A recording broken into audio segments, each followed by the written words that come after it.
Almost 15 years ago now, at the height of their popularity, I saw the British band Coldplay perform live in Dallas, Texas. It was a good concert, and it would likely have been a memorable event even if I had not seen that which I saw at the show's end. But I did see it, and here's what it was. As the band returned to the stage and encored with their hugely popular song, Fix You, and as the instrumental bridge swelled and the vocals returned and the audience all together began singing the words, I looked over and saw that one of my friends, on account of that song's lyrics, was suddenly wiping tears from her eyes. And here's what those lyrics say that engendered those tears. Tears stream down your face when you lose something that you cannot replace. But lights will guide you home and will ignite your bones, and I will try to fix you. Those words pierced through to some place deep within my friend, and so there she stood in the middle of a crowded amphitheater crying. And here's why those words did that to her. It's because those words speak to the universal sense of brokenness that we all feel as human beings. They speak of the suffering and of the rejection and of the unmet hopes and of the unrealized expectations that we all experience. And what's more, it's because they also speak of the universal longing for those experiences to somehow be made right. That universal longing for our brokenness to somehow be fixed. For our lack to somehow be made whole. Lights will guide you home and will ignite your bones, and I will try to fix you. So here's why I tell you that story this morning. I tell you that story this morning because I found myself thinking about that moment and about my friend's tears in that moment as I was reading and meditating this week upon the Old Testament book of Jeremiah. And our scripture lesson for today, which is taken from Jeremiah chapter 18, here in this passage, Jeremiah, who is known throughout the king's court in Israel for his unvarnished sense of gloom and doom, here Jeremiah is yet again warning Israel of the impending disaster that awaits them at the hands of Babylon. You see, to understand Jeremiah, you have to understand that Jeremiah was the Debbie Downer of the Hebrew prophets, just always bumming everybody out. But history, of course, proves Jeremiah to be right. Because not long after these words, Israel is sacked by Babylon, and from there proceeds to spend some 70 years in exile. But what's particularly interesting about this passage is what else Jeremiah proves to be right about. For in this passage, not only does Jeremiah prophesy that something bad is going to happen, but he also prophesies that God can take something which is quite obviously bad and slowly turn it into something that is unmistakably good. And here's how this proves to be prophetic.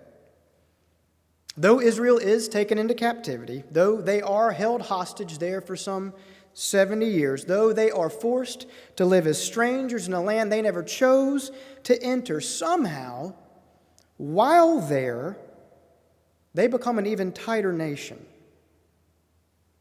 Somehow, while surrounded by foreign gods, they come to embrace an even closer understanding than ever they have before of what it means to be Yahweh's people. And thus, once set free, once finally returning to Jerusalem, Israel returns a stronger, more devout, more cohesive community than ever they had been before.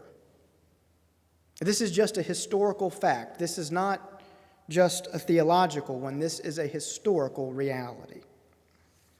The Babylonian exile turned out to be one of the key defining moments in the history of the Jewish faith.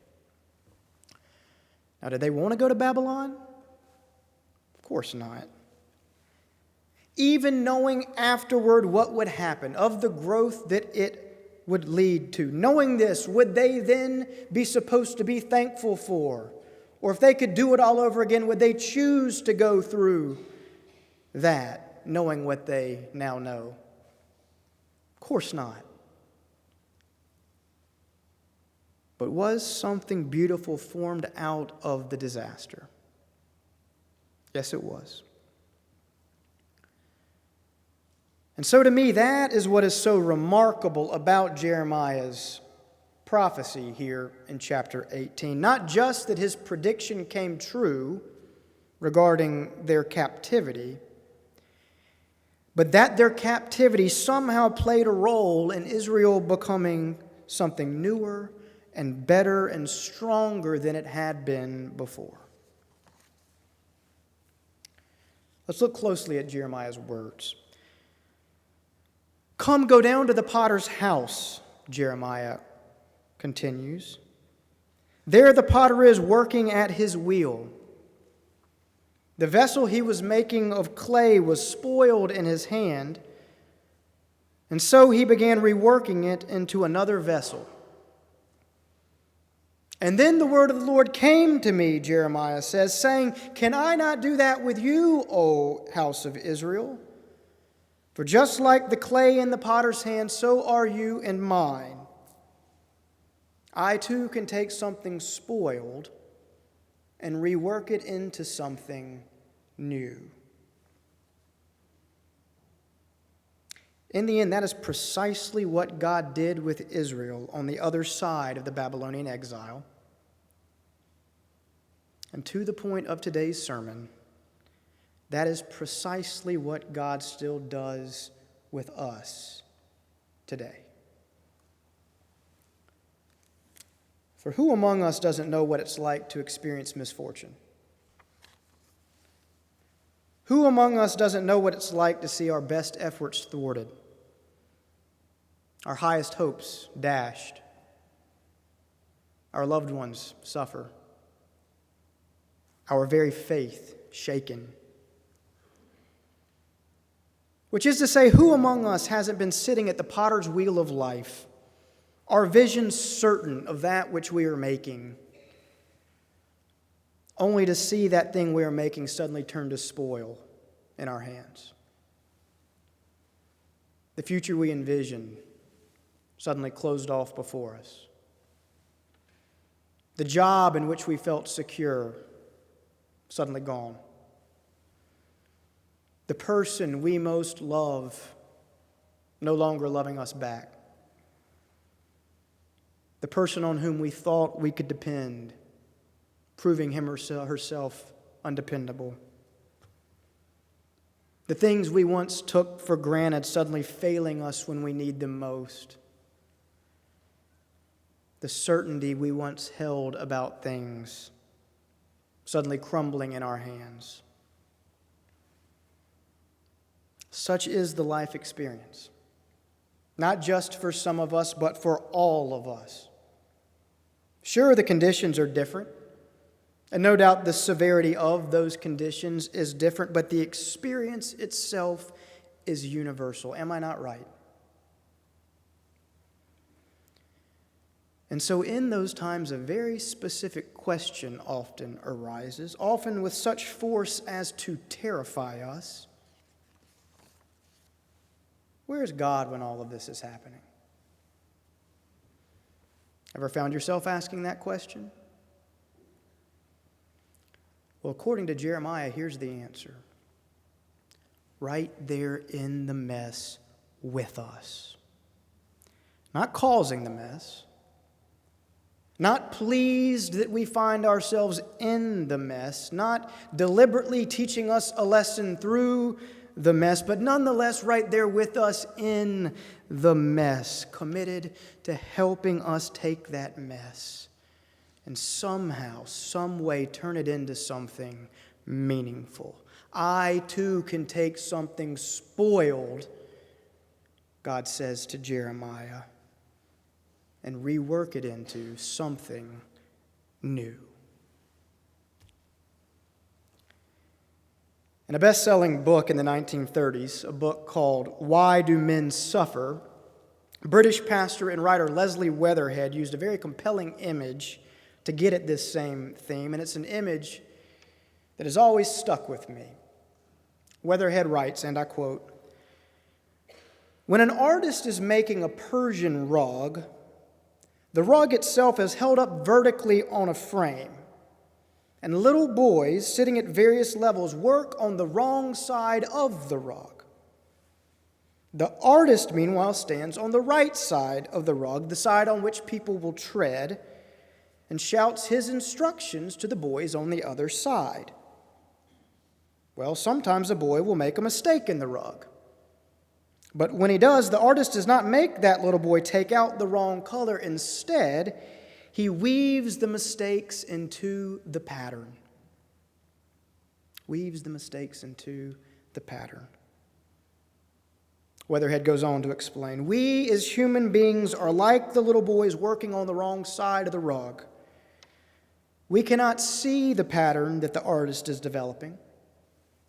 I know I put in the wrong color very often," Weatherhead writes. "I put in black when God meant red, or yellow when God meant white. And the other workers with whom I make my rug make mistakes too." He goes on to clarify, "Sometimes I am tempted to say, is there anybody over on the other side of the rug? Am I just left to make a mess of my life alone? Is there anybody even there?" But then through the insight which comes back with returning faith, I realize that instead of making me undo it all or letting my life's purpose be ruined, God puts more in. It isn't what it might have been, but because God is such a great artist, it hasn't all been spoiled. Instead, God takes the mistakes and turns them into something beautiful. And here's how he closes. "And in the end, when God calls me down off my plank and takes me round the other side, I trust I shall see that because God is such a great artist, no mistakes in the pattern will have utterly spoiled the beauty. In fact, one day I trust I shall find all my mistakes and calamities and failure and pain woven into that pattern, and I shall say, 'This is the Lord's doing, and it is beautiful in mine eyes.' Some such faith I must have," he concludes, "to believe in a God of love who puts us in a world where things can go so utterly wrong." Is that not a compelling image? God the artist on the other side of the rug of life, taking the mistakes and the misfortunes that befall us all and weaving them somehow into an exquisite new pattern. Just like God the potter, taking the misshapen clay of our lives and reworking things into something beautiful and new. I believe both of these to be simple and helpful metaphors to illustrate how God quietly walks with us through our hardest times. How God quietly takes that which seems to be broken beyond repair and slowly helps turn it into something meaningful. Again, this does not mean that God causes the hard times and the brokenness, though there is a lot of bad theology out there that would suggest God does. And this does not mean that God is glad for the hard times and the brokenness, though there is a lot of bad theology out there that would suggest God is. And it certainly doesn't mean that we ought to somehow be grateful for the hard times and the brokenness, though there is a lot of bad theology out there that suggests that somehow we should. No, all this simply means is that God takes the hard times and the brokenness, which are inevitable, the times when we see nothing but pain and failure and uncertainty, and like with Israel and Babylon, forges out of the pain and brokenness something strong and meaningful. And so a personal story to close. For nearly a decade, I labored away at becoming a successful writer. In that time, I wrote several unpublished book manuscripts, totaling well over 1 million unpublished words. Went through 4 different literary agents in New York City. I was told several different times by several publishing luminaries that I was right on the cusp of breaking through. And then finally, a decade into my pursuit, I had a book accepted by the world's largest and most powerful publishing company. And consequently, I assumed that my literary career was just beginning. Now, before moving on with this story, it's vital for this story that you understand all my hopes, all my dreams, so much effort, my life's plan was wrapped up in that book. And in the future, I was certain that it was going to create for me. Well, a decade removed from that book's release, scarcely no one other than my mother or father remember I even wrote a book. When it was released in bookstores across the country, it barely made any noise. Within half a year, it had been pulled from most shelves. And just like that, the publishing house was no longer interested in pursuing another book with me. My literary agent, who had become a very close friend, began counseling me on how difficult it was going to be to ever sell another one of my manuscripts. April and I were just about to get married. I had put all my eggs in this career basket, not to mention my entire sense of personal identity had become wrapped up in my identification as a writer. And just like that, that path had been closed off. To say that this was a painful time in my life, a time when I felt unworthy, insufficient, lost, deeply ashamed, to say this was a difficult time, well, that would be an understatement. I was devastated. But here's why I tell you that story. Had that book gone great guns upon its release, had that book turned me into the literary star I so hoped it would, had that plan for a writing career panned out the way I so desperately wanted it to, had all of that happened, I would never have become a minister. I won't go into that story today. I'll save that one for some other sermon. But suffice it to say that on the other side of that pain and shame and grief from that very public failure, I slowly and quietly became drawn to that which gives my life its deepest meaning today. On the other side of the rug, unbeknownst to me, God was already at work, taking that failure and weaving it into a life that is richer and fuller than I could have ever imagined. That's the end of that story. Now, this is, of course, a very simple and very safe example. The pain and the shame I felt upon not becoming a renowned writer obviously pales in comparison to some of the pain and some of the shame that others have felt for different reasons. In fact, it pales in comparison to some of the pain and some of the shame that I have felt for different reasons.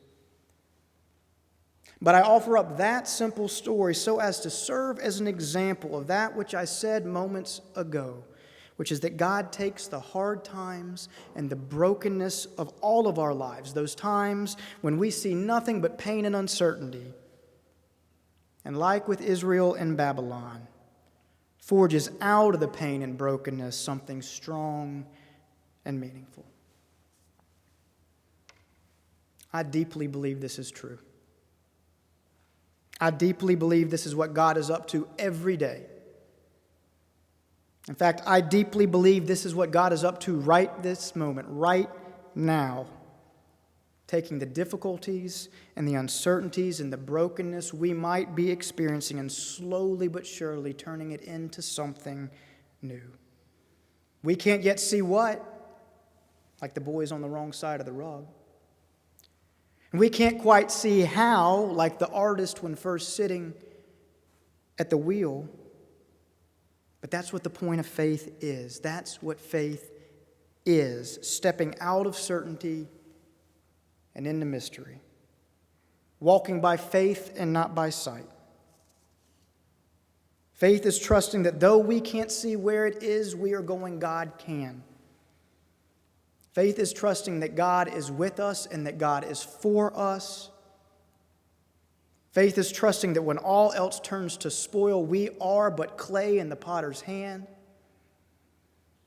And thus faith is stepping out amid our brokenness into the unknown and trusting that those words are true that brought tears to my friend's eyes those so many years ago, that amid the darkness and the doubt, amid the pain and the mystery, that if we will but trust it and follow it, that the light will guide us home and will ignite our bones, and that God, our Creator and our Sustainer, will be at work trying to fix us. Amen.